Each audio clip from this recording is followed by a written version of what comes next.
های به همتون. امروز اومدم با یه ویدیوی آموزشی جدید و قرار جملات و اصطلاحات پرکاربرد تو زبان انگلیسی رو با همدیگه یاد بگیریم. سعی میکنم پرکاربردترین هاشو بهتون یاد بدم. اگه منو سابسکرایب نکردی همین الان سابسکرایب کن. بریم سراغ آموزش.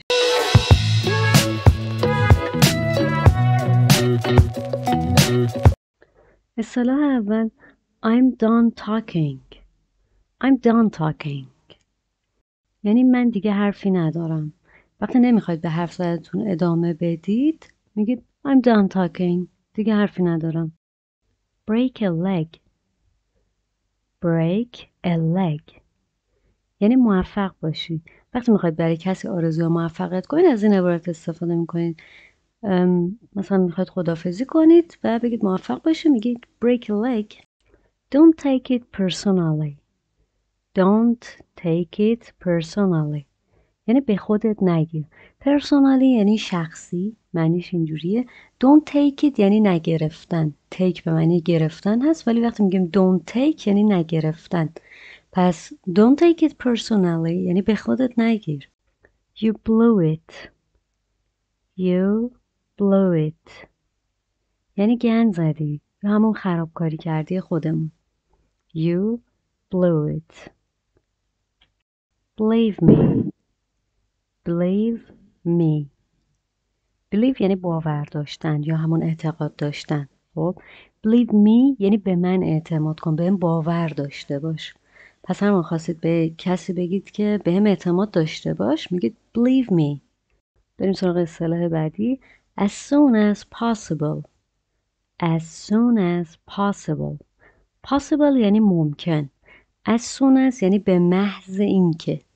یعنی این ترکیب هر موقع as soon as اومد بدونید به محض اینکه معنی میده و as soon as possible یعنی به محض اینکه ممکن بشه. ولی ما تو فارسی میگیم در اولین فرصت ممکن. مثلا یکی بهتون میگه بهم زنگ بزن، شما میگید as soon as possible. در اولین فرصت ممکن I'll call you. You look gorgeous. You look gorgeous. gorgeous به معنی خوشگل، زیبا. You look به معنی نگاه کردن هست، به نظر رسیدن هم معنی میده. اینجا معنی به نظر رسیدن رو میده. You یعنی تو یا شما، look به نظر میرسید، gorgeous یعنی خوشگل به نظر میرسید ولی تو فارسی میگیم خوشگل شدی. You look gorgeous. My lips are sealed. My lips are sealed. My یعنی مال من. lips جمع لیپ هست به معنای لبها. My lips پس میشه لبهای من. are هستند. seal به معنای مهر و موم شده یا مثلا مهر خورده و اینها هست. خب وقتی داره میگه که لبهای من مهر خورده به نظر تو معنیش چیه؟ این یه اصطلاحه و به معنی اینه که دهنم قرصه، حرفی از دهنم بیرون نمیاد. پس وقتی میخواید به کسی بگید که من حرفی به کسی نمیزنم یا دهنم قرصه میگید my lips are sealed. خب بریم سراغ یه اصطلاح دیگه. get a grip. get a grip. get a grip میشه به خودت مسلط باش. این هم یه اصطلاحه. اینجور اصطلاحات رو باید تکرار کنید تا توی حافظتون نقش ببنده و مهمتر از اون تکرار کردن و استفاده در شرایطی که نیاز هست. خب سعی کنید ازش استفاده کنید. مثلا کسی عصبانی شد یا ریخت به هم بگید get a grip. keep me posted. keep me posted. keep me posted یعنی منو در جریان بذار. keep me یعنی نگه داشتن. posted هم یعنی ارسال کردن و ارسال شده. ولی اینجا این اصطلاح به معنی اینه که منو در جریان بذار. give me a hand. give me a hand. give به معنی دادن هست. give me یعنی به من بده.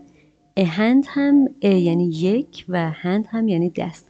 میگه دست به من بده. خب تو فارسی هم از این استفاده میکنیم، میگیم یه دستی به من میدی. خب منظورش چیه؟ منظورش اینه که یه کمکی به هم میکنی. اصطلاح بعدی call me back هست. call me back. call me یعنی به من زنگ بزن. call me back یعنی دوباره به هم زنگ بزن.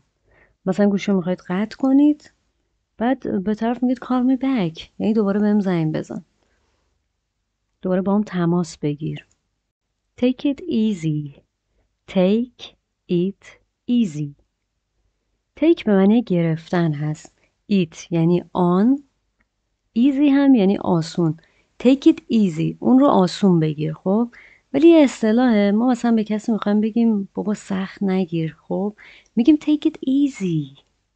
پس take it easy یعنی سخت نگیر. I don't mean to pry. I don't mean to pry. I don't mean to pry یعنی قصد فضولی ندارم. pry میشه فضولی کردن. I don't mean یعنی منظورش رو ندارم. mean به معنی منظور داشتن هست. وقتی میگیم I don't یعنی من ندارم. ندارم قصد فضولی کردن. پس میخواد بگید من قصد فضولی ندارم، چه میگید؟ میگید I don't mean to pry. I don't mean it. I don't mean it. گفتم mean یعنی معنی داشتن. خب I don't mean it یعنی منظورم این نیست.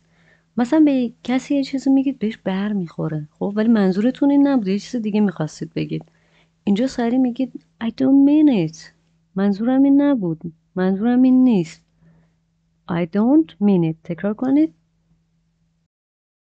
How old are you? How old are you? یعنی چند سالته. How یعنی چطور، چگونه، چند. Old یعنی سن. are یعنی هست. you یعنی شما. خب ترکیبش میشه چند سالت هست. خب که ما تو فارسی میگیم چند سالته. How old are you? پس بعضی که الان از من بپرسید چند سالته؟ How old are you? خب جمله پرکاربرد بعدی این هست. Happy to help. Happy to help. happy به معنی شاد یا شاد بودن. to یعنی تا یا به منظور help. help یعنی کمک کردن. خب ترکیب این میشه خوشحالم تا کمک. یه همچین معنی تحت لفظی میده. خب ولی معنیش تو فارسی میشه happy to help یعنی خوشحالم که به شما کمک کردم. خوشحالم که کمک کردم. خب پس به نفر کمک میکنید و اون ازتون تشکر میکنه. شما میخواید یه جمله برای اتمام کار بگید، میگید happy to help. خوشحالم که تونستم کمکت کنم. I'm torn. I'm torn یعنی دو دل هستم. وقتی مطمئن نیستید و شک دارید از این عبارت استفاده میکنید. میگید I'm torn. دو دلم. Hang in there. Hang in there یعنی طاقت بیار. میخواید به کسی بگید که یه جا وایسه یا توی حالتی بمونه، صبر کنه. معنی کلیش اینه که صبر داشته باشه. میگید hang in there. I have no idea. I have no idea یعنی نظری ندارم. idea همون ایده یا نظر هست. خب I have یعنی داشتن، من دارم. I یعنی من و have یعنی داشتن. I have پس یعنی من دارم. No idea یعنی هیچ نظری. پس معنی کلی این جمله میشه هیچ نظری ندارم، هیچ ایده‌ای ندارم. Make up your mind. Make up your mind یعنی تصمیمت رو بگیر. Make up به معنی ساختن، آرایش کردن، یه همچین معنی هایی میده. خب your یعنی مال شما یا مال تو. mind هم یعنی ذهن. داره میگه ذهنتو بساز. این معنی تحت لفظی است ولی توی فارسی میگیم تصمیمتو بگیر. این اصطلاح هم پرکار برده. now or never. now or never. now یعنی حالا، الان. or یعنی یا. never هم یعنی هرگز. now or never یعنی یا الان یا هیچ وقت. تو فارسی هم خیلی استفاده میکنیم. میگیم یا همین الان یا هیچ وقت. now or never. What a mess. What a mess. What a mess یعنی چه افتضاحی. What یعنی چه چیزی. A یعنی یک و mess یعنی آشفتگی، آشوب یا همون افتضاح خودمون. پس وقتی میخواد بگید وای چه افتضاحی شد میگید what a mess. Who cares? Who cares? Who cares؟ یعنی کی اهمیت میده. Who یعنی چه کسی. care هم یعنی اهمیت دادن، مراقبت کردن. ولی اینجا معنی اهمیت دادن میده یه جورایی. این عبارت رو هر جا شنیدید who cares یعنی کی اهمیت میده. به عنوان مثال یه مشکلی پیش اومده یا یه چیزی میبینید که ناخوشاینده و میخواید بگید که کی براش مهمه، کی اهمیت میده. میگید who cares. Long story short. Long story short. Long یعنی طولانی. Story یعنی داستان و short یعنی کوتاه. Long story یعنی داستان بلند. خب داستان بلند کوتاه. خب این یه اصطلاح هست چون معنی از خود جمله برداشت نمیشه. این اصطلاح داره میگه خلاصه بگم. مثلا شما دارید یه داستان طولانی رو تعریف میکنید بعد میخواید خلاصه کنید و دیگه به قولی لب کلامو بگید. خب از این استفاده میکنید long story short یعنی خلاصه بگم که have fun. have fun. have به معنی داشتن هست و fun هم به معنی سرگرمی. have fun یعنی داشتن سرگرمی. خب ولی از معنای تحت لفظیش نمیشه معنی این جمله رو فهمید. پس وقتی میگن have fun یعنی خوش بگذره. دارید از کسی خداحافظی میکنید و میخواید بهش بگید که خوش بگذره، اوقات خوبی داشته باشی، اوقات خوشی داشته باشی. میگید اوکی بای بای have fun. hop in. hop in. این اصطلاح یعنی بپر بالا. سوار ماشینید میخواید به کسی بگید که بیا سوار شو. خب توی فارسی رسمی میگیم get in the car یعنی سوار ماشین شو. ولی مثلا غیر رسمی اینفورمال میتونید از این استفاده کنید. یه اصطلاحه میگید hop in بپر بالا. قطعا واسه دوستاتون استفاده میشه و کسایی که میشناسید. pull over. pull over. pull over یعنی بزن بغل. مجدد سوار ماشینی داره رانندگی میکنه و میخواد یهو بگید بزن بغل، یه کاری دارید. خب میگید pull over. pull over. خب اصطلاح بعدی speed up. speed up. speed up. speed یعنی سرعت، up هم یعنی بالا. خب میتونیم از این بفهمیم که مثلا بالا بردن سرعت منظورشه. speed up پس یعنی تندتر برو، تندتر برو. خب شاید با خودتون فکر کنید که اگه اسپید آپ میشه بالا بردن سرعت پس اسپید داون باید بشه پایین آوردن سرعت یا کم کردن سرعت. ولی خب اشتباهه. وقتی بخواید بگید سرعتتو کم کن باید بگید slow down نه اینکه بگید speed down. یه هم چیزی نداریم. خب اصطلاح بعدی اصطلاح جوان پسنده. Are you high? Are you high؟ یعنی چیزی زدی یا مثلا تو فارسی مثلا کسی موادی چیزی مصرف کرده باشه یا نشه باشه میگن چیزی زدی. Are you high؟ Are you high؟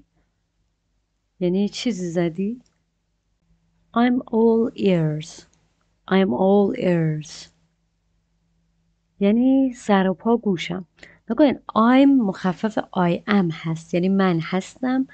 all یعنی همه. ears یعنی گوش ها، جمع ear یعنی گوش. خب داره میگه من همه گوش هستم. خب این معنی تحت لفظیشه که شاید به نظرتون عجیب بیاد. منظورش اینه که تو فارسی ما میگیم سر و پا گوشم یعنی میشنوم چی میگه، حواسم هست بهت. I'm all ears. Time is up. Time is up. Time یعنی زمان و is up یعنی هست بالا. خب معنی تحت لفظیش دوباره به نظر درست نمیاد ولی منظور اینه که وقت تموم شده، وقت تموم هست. Time is up. وقت تموم شده. مثلا دارید امتحان میدید و معلم میخواد بگه که میخواد برگه رو جمع کنه. چی میگه؟ میخواد بگه وقتتون تمومه. میگه time is up. وقت تمومه. برگه بالا. I'm concerned about you. I'm concerned about you. یعنی من نگرانت هستم. I am که مخففش شده I'm یعنی من هستم. Concerned یعنی نگران شده. About یعنی درباره. You یعنی شما. خب پس معنی این جمله از خودش مشخص است و میگیم I'm concerned about you یعنی من نگرانت هستم. I'm proud of you. I'm proud of you یعنی بهت افتخار میکنم. proud یعنی افتخار کردن. خب I'm proud of you یعنی بهت افتخار میکنم. پس میخواد به کسی بگید که بهت افتخار میکنم چی میگیم؟ یه بار شما بگید. آفرین. I'm proud of you. Now we are even. Now we are even. Now we are even یه اصطلاح هست و معنیش اینه که با همدیگه بی حساب شدیم. مثلا یکی شما رو مهمون میکنه، خب غذای شما رو حساب میکنه، بعد شما دفعه بعدی ایشون رو حساب میکنید، بعد بهش میگید now we are even. حالا با همدیگه بی حساب شدیم. Don't make excuses. Don't make excuses.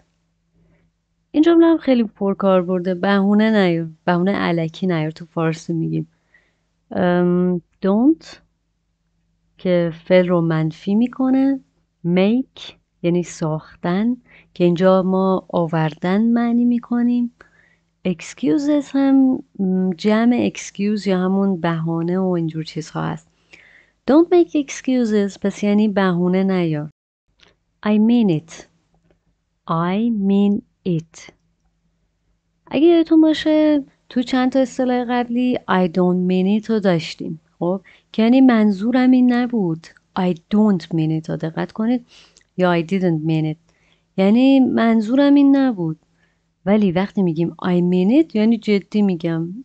پس اصطلاح قبلی برای این بوده که حرفتون رو پس بگید و بگید نه من یه همچین منظوری نداشتم، ولی I mean it یعنی جدی میگم. آره همین. خب خیلی ممنونم که تا انتهای این ویدیو با من همراه بودید. اگه از این سبک ویدیو خوشتون اومده توی کامنت های من بگید. این ویدیو رو حتما لایک کنید. سابسکرایب هم یادتون نره. من خیلی واسه این ویدیو زحمت کشیدم.